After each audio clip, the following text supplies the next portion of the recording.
तिमिरान्धस्य ज्ञानाञ्जनशलाकया चक्षुरुन्मीलितं येन तस्मै श्रीगुरवे नमः। नमो विष्णुपादाय कृष्णप्रेष्ठाय भूतले श्रीमते भक्तिवेदान्तस्वामिन् इति नामिने। नमस्ते सारस्वतदेवे गौरवाणी प्रचारिणे निर्विशेषशून्यवादी पाश्चात्यदेशतारिणे। जय श्री कृष्ण चैतन्य प्रभु नित्यानंदा श्री अद्वैत गदाधर श्रीवासादि गौर भक्त वृंदा। हरे कृष्णा कृष्णा कृष्णा हरे हरे, हरे राम राम राम हरे हरे। हरे कृष्णा। इस समय हम जिस स्थान पर है उसको कहते हैं भात्रोड़। बोलना मतलब वो ब्रज भाषा का वर्ड है ना, भात्रोड़ बिहारी जी का मंदिर। तो ये श्रीमद् भागवत में प्रसिद्ध पास टाइम में भगवान की एक लीला है, जहाँ पे भगवान कृष्ण ने अपने ग्वाल बाल मित्रों को कहा था कि आप जाकर के ब्राह्मणों से जो यज्ञ कर रहे थे उनसे भोजन लेकर के आइए, मांग के आइए। तो लीला कुछ इस प्रकार से है। श्रीमद् भागवतम के कौन से स्कंद में है? दशम स्कंद के कौन से अध्याय में? 23वें अध्याय में ये लीला का वर्णन है। तो भगवान कृष्ण के मित्र तो गाय चराते थे, तो आप समझ सकते गाय चराते होंगे कैसे लग रहा है। उधर जमुना जी है, इधर आसपास गाय चराते होंगे। तो गाय चराई तो उनको भूख लगी। देना जरा मुझे खोल के देना वेदा बेस का चैप्टर 10th कैंटो 23 चैप्टर। हाँ हाँ। तो उनको भूख लगी, तो जब भूख लगी तो उन्होंने बोला कृष्ण को, हे कृष्ण हे बलराम, हमें भूख लग रही है ना, कुछ व्यवस्था करिए। तो भक्त को कुछ प्रॉब्लम होगी तो किसको बोलेगा? तो भगवान को ही बोलेगा ना। तो ये एक्चुअली भक्तों का यहाँ पे एक मतलब सरेंडर दिखता है कि कुछ भी प्रॉब्लम होती है, छोटी बड़ी, सब कृष्ण को सामने रखते। भूख लग रही है, बड़ी प्रॉब्लम, छोटी प्रॉब्लम नहीं है। ने कृष्ण को बोला, कृष्ण कुछ व्यवस्था करिए, क्या करेंगे? तो कृष्ण ने कहा ठीक है, जाओ आप, वहाँ पे यज्ञ हो रहा है, यहीं से पास में मथुरा है। पास में इन द सेंस अक्रूर जी भी इसी स्थान से, अभी हम जाएंगे अक्रूर घाट। अक्रूर जी इसी स्थान से मतलब अक्रूर घाट है जहाँ पे उनको, जो वृंदावन में वो आए थे, जहाँ पे उनको अक्रूर घाट में एक लीला है कि भगवान कृष्ण और भगवान बलराम, नारायण और अनंत शेष के रूप में उनको दर्शन हुआ। क्यों दर्शन हुआ वो वहां पे चर्चा करेंगे। तो वैसे मथुरा से आ रहे, तो मथुरा में यज्ञ चल रहा था। तो उन्होंने कहा कि आप जाइए, वहां पे यज्ञ चल रहा है और ब्राह्मणों से प्रार्थना करिए, क्योंकि यज्ञ जब भी होता है तो यज्ञ के साथ भोग भी लगता है। और जब यज्ञ को अर्पित करा जाने के लिए भोजन तैयार किया जाता है तो विभिन्न प्रकार के पकवान बनाए जाते हैं। तो उन्होंने बनाए होंगे निश्चित रूप से, तो उनसे मांग के लेके आइए। तो जब मांगने के लिए गए तो ब्राह्मणों ने डांट के भगा दिया। बोले अभी नहीं मिलेगा, अभी तो यज्ञ चल रहा है, अभी हमने अर्पित नहीं किया है, और तुमको हम नहीं देंगे, इस तरीके से। तो ब्राह्मणों ने डांट के भगा दिया। तो वापस आइए, है ना। तो एग्जैक्टली मथुरा में चल रहा है ऐसा बोलना ठीक नहीं होगा, मतलब यहीं आसपास की चल रहा होगा, क्योंकि मथुरा जाके आएंगे बेचारे, खाए पिए कुछ नहीं, एनर्जी और डाउन हो जाएगी। जो भी हो, कहीं भी हो रहा हो यज्ञ, तो ब्राह्मणों ने भगा दिया। वापस आए ये कृष्ण बलराम के पास, बोले ब्राह्मण तो दे नहीं रहे, उन्होंने मना कर दिया देने से। तब कृष्ण बलराम ने क्या कहा कि आप एक काम करिए, ब्राह्मणों की पत्नियों से जाके प्रार्थना करिए। तो ये रसोई तो वही कर रही है ना, चलो ब्राह्मण दे देंगे नहीं देंगे, लेकिन रसोई का कौन कर रहा है? तो ब्राह्मण पत्नियां कर रही है, वो अगर पीछे से सप्लाई कर देते ये लोग क्या करेंगे? सही बात है। तो जैसे ब्राह्मण पत्नियों ने सुना कि भगवान कृष्ण बलराम को भूख लगी है, तो हमारे YouTube चैनल के ऊपर एक क्लास है इसके ऊपर, इस लीला के ऊपर, जिसको परम पूज्य राधा गोविंद महाराज के एक बहुत ही सुविख्यात शिष्य है, उनका नाम है हरि पार्षद प्रभु। याद है आपको? हरि पार्षद प्रभु ने इसको विभिन्न टीकाओं से, विशेष रूप से अलग अलग वैष्णवों की टीका है, कमेंट्रीज है, एक हरि सूरी जी करके है, उनकी टीका से इस पास टाइम को हमारे सामने एक क्लास में बताया था, हमारे लिए स्पेसिफिकली जूम सेशन उन्होंने रखा था। तो वो हमारे यूट्यूब चैनल पे आप लोग देख सकते हैं। बहुत ही इंटरेस्टिंग पास टाइम है और बहुत ही गूढ़ रहस्य, छोटे छोटे एक एक भागवत में जो श्लोक लिखा है, शब्द के कई कई रहस्य हैं। तो हम तो उतना अभी चर्चा नहीं कर सकते और इतना हम लोग को उसमें स्टडी नहीं है। तो जिन भक्तों का उस प्रकार से पर्टिकुलर स्टडी होता है उनसे सुनते हैं, तो वही लीला, ये लीला जो अभी हम 10 मिनट में सुनने वाले हैं, वो लोग वही लीला को 2 3 4 5 घंटे भी विस्तार कर सकते हैं, एक शब्द के कई कई अर्थ निकाल सकते हैं ना, इस प्रकार से। और बहुत ही रसिक अर्थ होते हैं, इसको बहुत आनंद लगता है। हमारे वैष्णव आचार्यों ने बहुत सारे एक एक श्लोक के, है ना, विभिन्न प्रकार से अर्थ किए हैं, जिसका आस्वादन किया जाना चाहिए। भागवत का रस आस्वादन होना चाहिए। Bhagavat is not just meant for information, रस का आस्वादन होना चाहिए। आस्वादन कैसे होता है भाई? केवल पेट भरने के लिए भागवतम नहीं है, उसका बड़े प्रेम से उसको अलग अलग अलग प्रकार के रसों का उसको आस्वादन किया जाना चाहिए। उसी प्रकार से जैसे आपकी प्लेट में कई प्रकार के आइटम पड़े हैं, तो कैसे आप उसको आस्वादन करते हैं? हर आइटम को अलग अलग तरीके से आस्वादन करते हैं ना। तो उसी प्रकार से भागवत के अलग अलग श्लोक हैं, हर श्लोक के हर शब्द में अलग अलग प्रकार के अर्थ है, विभिन्न प्रकार के रस है। तो वो उस रसों का स्वादन केंद्र, भागवत का रस स्वाद, रस का स्वादन होना चाहिए, टेस्ट होना चाहिए। ये निपटाने के लिए भागवतम नहीं पढ़ना चाहिए, उसको रिलिश करना चाहिए। तो इस प्रकार के महान भक्तों ने जिन्होंने स्टडी किया है, विभिन्न कमेंटेटर्स जैसे श्रीधर स्वामी की कमेंट्री, विश्वनाथ चक्रवर्ती ठाकुर की कमेंट्री, दशम स्कंद के ऊपर सनातन गोस्वामी की कमेंट्री, वल्लभाचार्य की कमेंट्री, जीव गोस्वामी की कमेंट्री, हरि सूर्य जी की कमेंट्री, ऐसे करके मेरे पास अगर आप मेरी लाइब्रेरी में आएंगे तो वो ग्रंथ है कमेंट्रीज, केवल दशम स्कंद की कमेंट्री इतनी बड़ी होगी, इतनी मतलब इतनी मोटी मोटी बुक्स इतनी सारी होगी, नहीं भी तो कम से कम 30 से 35 आचार्य की कमेंट्री है। एक एक श्लोक के ऊपर 30 से 35 आचार्यों ने अलग अलग प्रकार से उसको एक्सप्लेन किया है। कितना रस है, हमारा टाइम कहाँ है उसको आस्वादन करने का। फिर भी कुछ विशिष्ट भक्त है इस्कॉन में जो उस प्रकार से मतलब उन गूढ़ रहस्यों को, उस अर्थों को पढ़ते हैं, समझते हैं और उसका आस्वादन करते हैं, और जितना भी आस्वादन करते हैं फिर दूसरों को बांटते हैं, जिसके अंदर ये हरि पार्षद प्रभु प्रमुख हैं, अमरेंद्र प्रभु प्रमुख हैं, और भी इस प्रकार के महान महान भक्त हैं जो इन भागवत के रसों का आस्वादन करते हैं और दूसरों तक उसको लेकर के आते हैं। तो इसलिए ऐसे भक्तों के जब आप श्रीमुख से सुनते हैं तो मतलब वही लीला जो आप सामान्यतः सुनेंगे, वही लीला जब वो भक्त लोग सुनाएंगे तो आप लोग डूब जाएंगे। तो इसका प्रत्यक्ष प्रमाण आपको, वो आज लिंक शेयर कर दिया जाएगा ग्रुप में, समय मिलने पर उस लीला को जरूर सुनिएगा, बहुत सुंदर तरीके से उन्होंने व्याख्या करी है। तो तो भगवान कृष्ण ने कहा ग्वाल बालकों को कि आप जाइए जग पत्नियों से मांग के लेके आइए, ब्राह्मणों की पत्नियों से मांग के लेके आइए।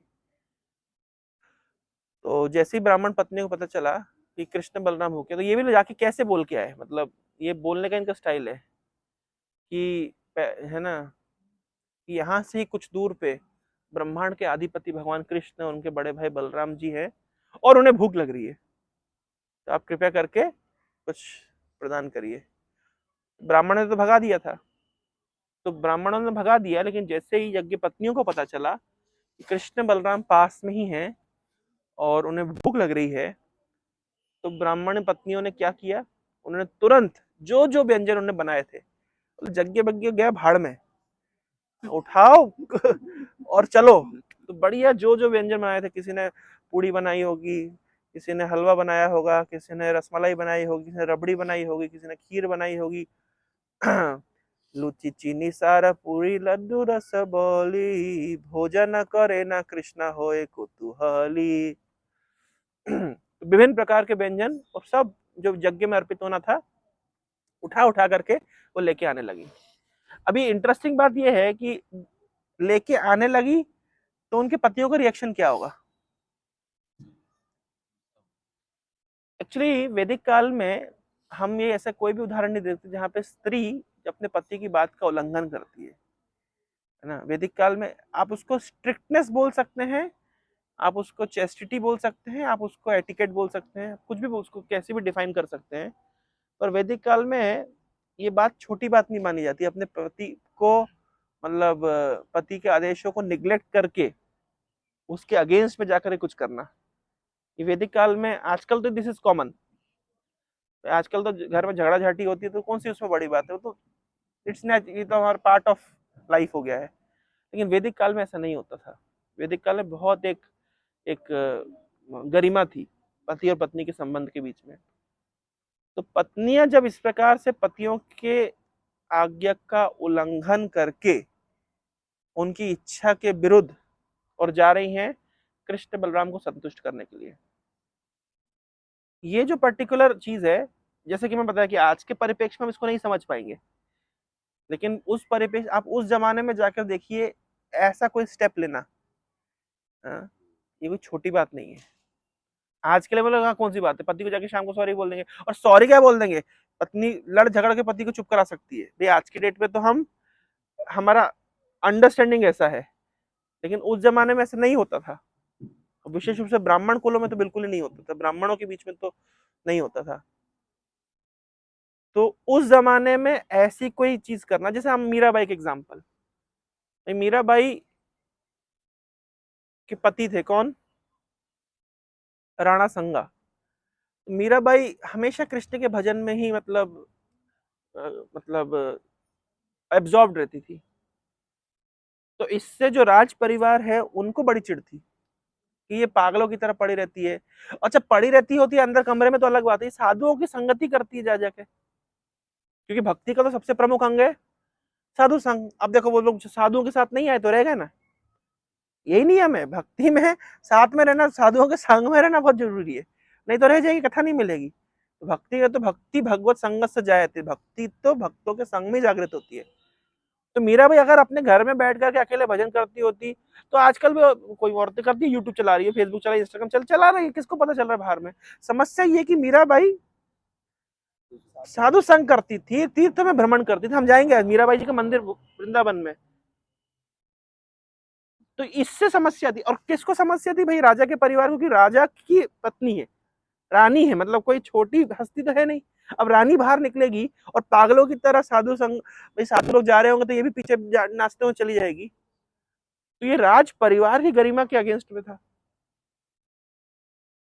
तो राज परिवार किसी प्रकार से मीरा को मारना चाहते थे, विष दिया, जहर दे भाई, मर जाए, कम से नाक तो बचे, ऑनर किलिंग मर जाए, देखिए आप, क्योंकि नाक बचानी है ना, नहीं तो क्या लोग बोलेंगे, देखो देखो राणा संगा की जो पत्नी रानी, देखो रानी साहिबा देखो ऐसे जा रही है। लोग तो बात बनाने में माहिर है, हमारे घर में भी आते हैं, माता पिता बोलते हैं, माता पिता बढ़िया खुश में आनंद में कि हमारा लड़का सही जगह पे चला है, माता पिता को ऐसे बोलेंगे अरे मेरी मम्मी तो कभी आश्चर्य हो जाती है, बहुत बुरा हुआ, इतना पढ़ा लिखा के, अड़ोसी पड़ोसी जो ऐसे बोलते, पहले तो ज्यादा लगता था उनको पीड़ा कि ऐसे लोग बोल रहे हैं, अब तो खैर वो आदी हो गए सुन सुन के, बोल छोड़ो यार लेकिन कुछ लोग आकर ऐसे ही बोलेंगे और ऐसी आवाजें निकालेंगे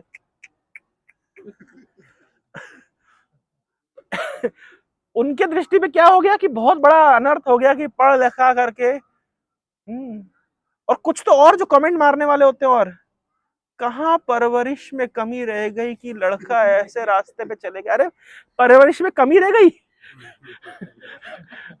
अरे आज परवरिश फलीभूत हो गई कि लड़का ऐसे मार को चला गया, लेकिन संसारिक लोग कैसी बात करेंगे, तो विपरीत बात करेंगे ना, वो तो पूरी अपोजिट बात होगी। तो प्रत्यक्ष हम आज के जमाने में देख रहे हैं, और हम कोई राजा नहीं कि राजकुमार नहीं, ना हमारे बाप दादा राजा राजकुमार, लेकिन हीराबाई साक्षात रानी, भाई मेवाड़ की रानी थी, रानी जब ऐसी हरकतें करेगी तो क्या होगा। तो आप उस परिप्रेक्ष्य में देखिए कि यज्ञ पत्नियां जब मतलब पति की बात ना मान के और कृष्ण बलराम के लिए पास आ गई, वो कितना बड़ा वो मतलब सेंसेशनल न्यूज होगी उस समय की। मैं जैसे आपको उधर पे ले जाने के लिए मीराबाई का एग्जांपल दिया, उस सेंसेशन को समझिए कि समाज में क्या सेंसेशन फैला होगा, और जिन जिन ब्राह्मणों की पत्नियां गई होगी भाई, उसमें भी क्या होगा कि सारे ब्राह्मणों की पत्नियां तो गई नहीं होंगी, कुछ गई होंगी कुछ नहीं गई होंगी, तो जो नहीं गई होंगी उनके परिवारों में बच्चों में आपस में क्या क्या बातचीत होती होगी, देखो देखो देखो। तो क्या क्या सहन किया ब्राह्मण पत्नियों ने, केवल नहीं कि कृष्ण ने बुलाया चली गई, वो पीछे कितना कुछ सुनना पड़ा होगा, सहना पड़ा होगा, कितनों ने रोकने का प्रयास किया होगा, क्योंकि सारे बंधनों को काट करके क्यों कृष्ण बलराम को भूख लगी, कृष्ण सुख हेतु।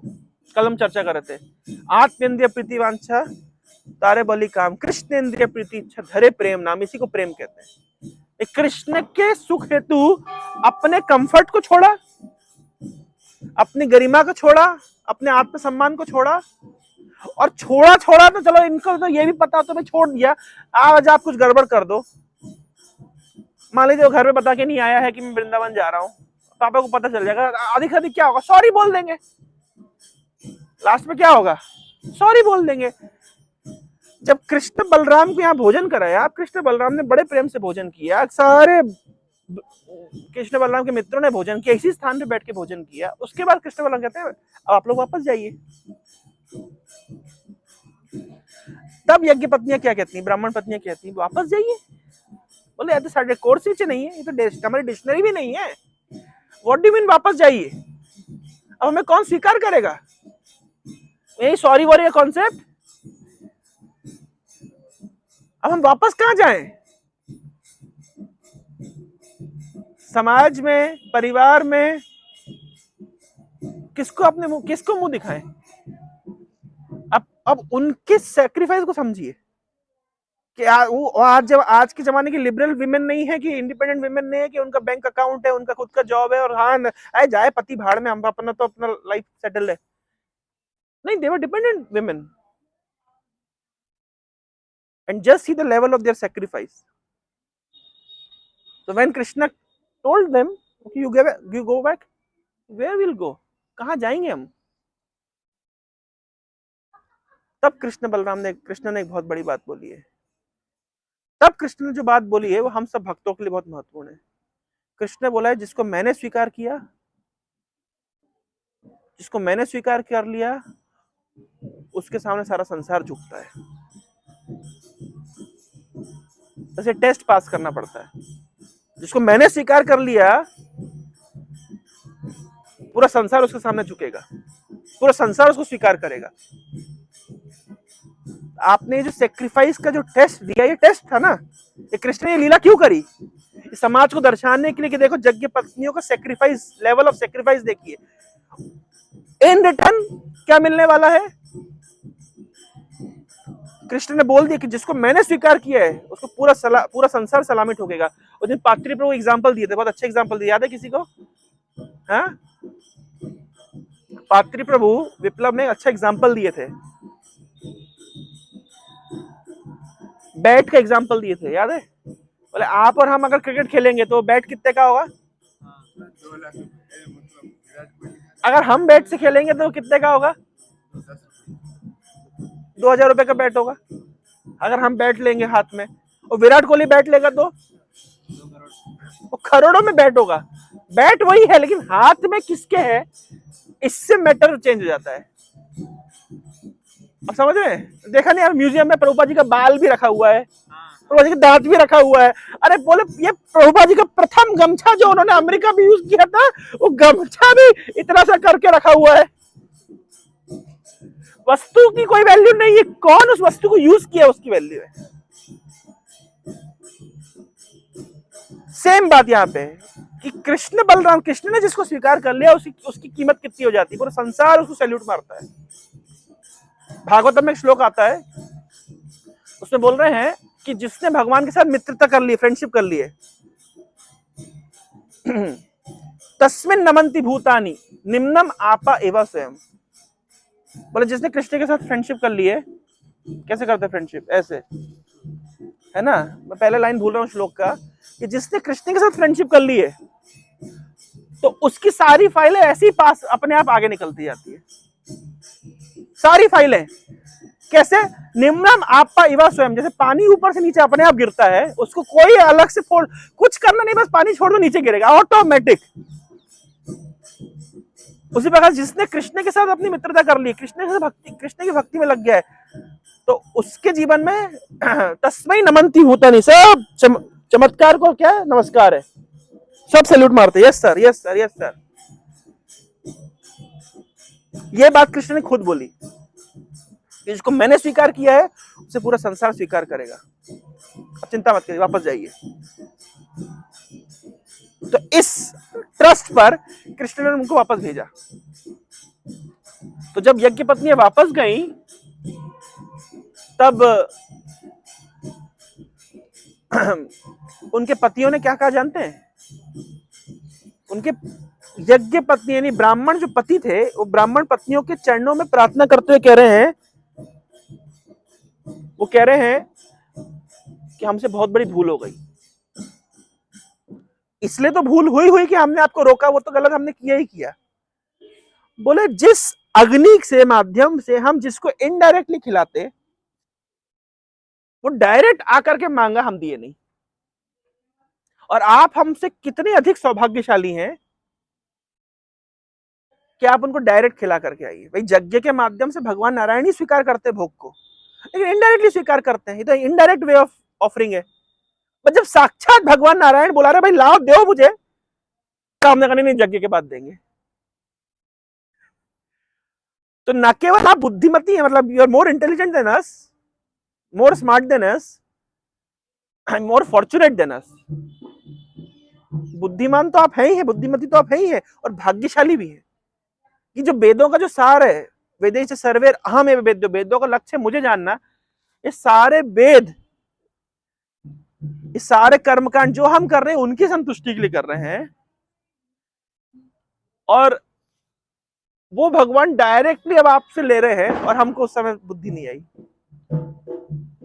सो दे रियलाइज, तो ब्राह्मण की रियलाइजेशन भी यहाँ पे दिए गए भागवतम में इस चैप्टर में कि कितनी बड़ी उनकी गलती हुई, और उन्होंने अपनी पत्नियों को महान भक्त के रूप में स्वीकार किया। अब आप समझिए, महान भक्त के रूप में स्वीकार किया इन द सेंस,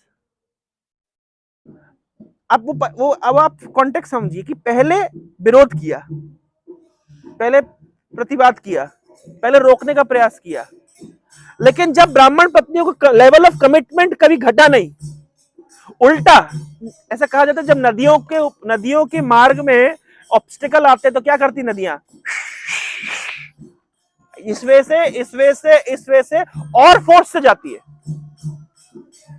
ये जो रोकना होता है ना, रोकना, ये क्या करता है, ये इंटेंसिटी को बढ़ा देता है, ये प्रेम की इंटेंसिटी को बढ़ा देता है। किसी का अगर लव स्टोरी हो तो उसको पता होगा, होता है ना, रोकने से क्यों अभिषेक होता है ना, भूतकाल की बात है, मतलब एनीवे, मतलब सही है ना भाई माधव, सही है ना।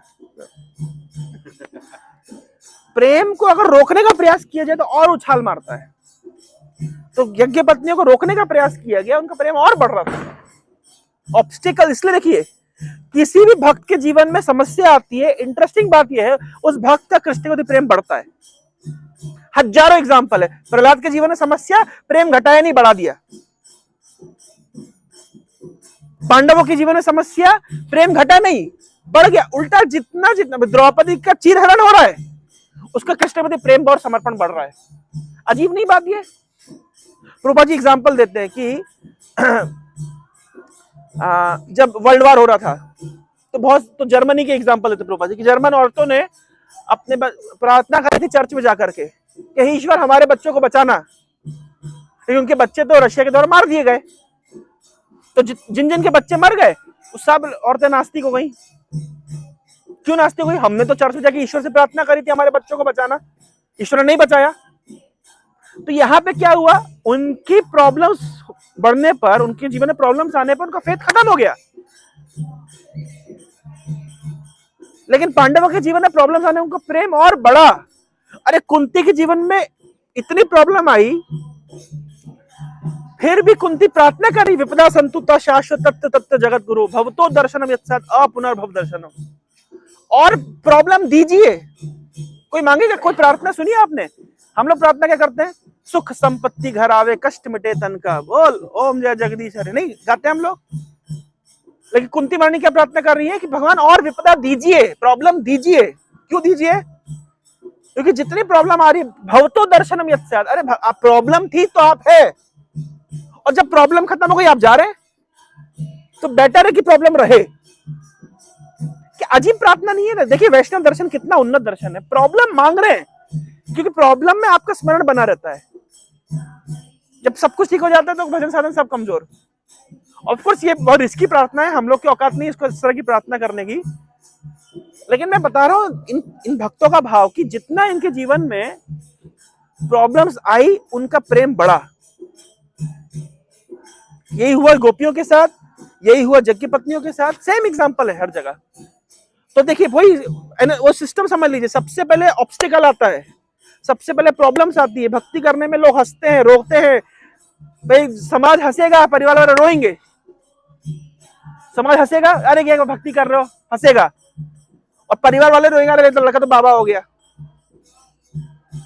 ऑब्स्टिकल आएंगे, हंसी को तो आप झेल भी जाएंगे सर, लेकिन घर वाले जो रोने लगते हैं ना, वो जो अंदर का जूस निकल जाता है सारा। जिन लोगों ने ज्वाइन किया उन लोगों को ये एग्जांपल पता है, घर वाले रोते हैं तो क्या हालत होती है। मैंने देखा है, मेरे पिताजी, मेरे दादाजी, मेरे चाचा जी, मेरी मम्मी, मेरी पापा की कजिन, उनका परिवार ऐसा करते हैं, तो परिवार के उनके मित्र, ये मित्र मंडली, कम से कम नहीं तो 20 लोग खड़े होकर के 20 के आंखों में आंसू है। मैंने कहा मैं नहीं जाऊंगा। 20 आदमी आपके सामने रोए, जिसमें आपका बाप भी शामिल है, ये ड्रामा चल रहा है, और उस समय आपको स्टेबल बने रहना है, क्योंकि आपने जो डिसीजन लिया उसमें आप फर्म रहना है। डिफिकल्ट है प्रभु, टेस्ट हर एक के जीवन में आता है, सबने टेस्ट दिया है। ऑफ कोर्स हमारा भक्ति का लेवल उनके लेवल का नहीं है, लेकिन छोटा मोटा टेस्ट तो हम आए दिन देना ही पड़ता है। लेकिन पहले क्या होता है, पहले ऑब्स्टिकल आता है, लोग हंसते हैं, रोते हैं, रोकने का प्रयास करते हैं विभिन्न प्रकार से, लेकिन जैसे जैसे आपका कमिटमेंट और बढ़ता जाता है, समर्पण बढ़ता जाता है, प्रेम बढ़ता जाता है, और आपकी इंटेंसिटी बढ़ती है, नहीं मैं करूंगा। और उसके बाद में जब कृष्ण आपको स्वीकार करते हैं, रिजल्ट क्या होता है, पूरा समाज आपको सैल्यूट मारता है, जो यज्ञ पत्नी के साथ हुआ। आज हर भक्त के जीवन में देख लीजिए, जो भी व्यक्ति भक्ति कर रहा है, विशेष रूप से मैं फुल टाइम डिवोटीज की बात कर रहा हूं, पहले परिवार वाले क्या क्या बोले, समाज वाले क्या क्या बोले, आज परिवार भी बदल गया, समाज ही बदल गया, और सब सैल्यूट मारते हैं। घर जाते हैं तो राजकुमारों जैसा स्वागत होता है। पूछिए इनके गांव में कैसे स्वागत होता है। अभी जगत गुरु के गांव में गए थे लास्ट ईयर, कैसे स्वागत होता है, अपने ही घर में राजा की तरह स्वागत होता है। परिवार के लोग सम्मान करते हैं, समाज के लोग सम्मान करते हैं, तो वही लोग जो पहले विरोध कर रहे थे वो सम्मान करते हैं। क्यों? क्योंकि इस व्यक्ति, ये जो बैट है पहले आम आदमी के हाथ में था, अब ये महान आदमी के हाथ पे चला गया है। वही जीवन पहले जो इधर उधर टर रहा था, अब वो कृष्ण के पास हो गया है। तो मैसेज इज वेरी क्लियर। ये जो पर्टिकुलर घटना है, ये जो लीला है, मुझे बहुत प्रिय है, क्योंकि इसको हम रिलेट कर पाते अपने जीवन से, कैसे हमारा सस्ता जीवन महंगा जीवन हो गया। जीवन, जिस जीवन की कोई वैल्यू नहीं थी, कुछ नहीं कर रहे थे, वो जीवन इतना वैल्यूबल हो गया। क्यों? एक सही डिसीजन कि कृष्ण की भक्ति में हमको रहना है। तो ये आशीर्वाद खुद कृष्ण ने यज्ञ पत्नियों को दिया है कि जिन्होंने मेरे लिए जीवन समर्पित किया है, मैं उनका टेक केयर करता हूँ। ना केवल टेक केयर करता हूँ, उनके भगवान का तो नाम ही है भक्ता नाम मान वर्धना। वर्धना क्या है? भक्तों के मान को जो वर्धन करते हैं। यज्ञ पत्नियों के मान का वर्धन कर दिया उन्होंने, इतना वर्धन कर दिया कि आज 5000 साल के बाद भी उन यज्ञ पत्नियों को हम याद कर रहे हैं, स्मरण कर रहे हैं। बताइए इतना फेमस कौन है? कौन सा क्रिकेटर इतना फेमस रहेगा, कौन सा पॉलिटिशियन इतना फेमस रहेगा, कौन सा एक्टर इतना फेमस रहेगा कि 5000 साल के बाद भी आज बैठकर यज्ञ पत्नियों की हम भक्ति का स्मरण कर रहे हैं, इस स्थान पे बैठ करके। 500 साल बाद भी आज मीराबाई की भक्ति का हम स्मरण कर रहे हैं। कितना फेमस कर दिया। लाखों साल बाद भी आज हम प्रहलाद और ध्रुव को याद कर रहे हैं। इसका मतलब है कृष्ण के साथ कोई अगर युक्त हो जाता है व्यक्ति, तो उसकी ग्लोरीज अनंत काल के लिए रह जाती है। इससे बड़ा प्रमाण और क्या चाहिए कि भक्ति ऑथेंटिक है। ठप्पा लगा दो। तो ये लीला स्थली इन सारे सिद्धांतों से मतलब को रिलेटेड है, इसलिए ये लीला स्थली और ये पर्टिकुलर पास टाइम मुझे प्रिय है। मैं उम्मीद करता हूँ इस पास टाइम आप लोगों को प्रिय लगा होगा। हरे कृष्णा कृष्णा कृष्णा हरे हरे, हरे राम राम राम हरे। तो हम आगे बढ़ेंगे अक्रूर घाट की तरफ, जहाँ पे अक्रूर जी ने कृष्ण बलराम के विष्णु और अनंत शेष के रूप को दर्शन किया था। संक्षेप में बताया जाएगा 5 मिनट में क्या घटना हुई थी, और उसके बाद में फिर हम लोग सीधे राधा दामोदर मंदिर की ओर प्रवेश करेंगे। हरे कृष्ण। श्रील प्रभुपाद की जय।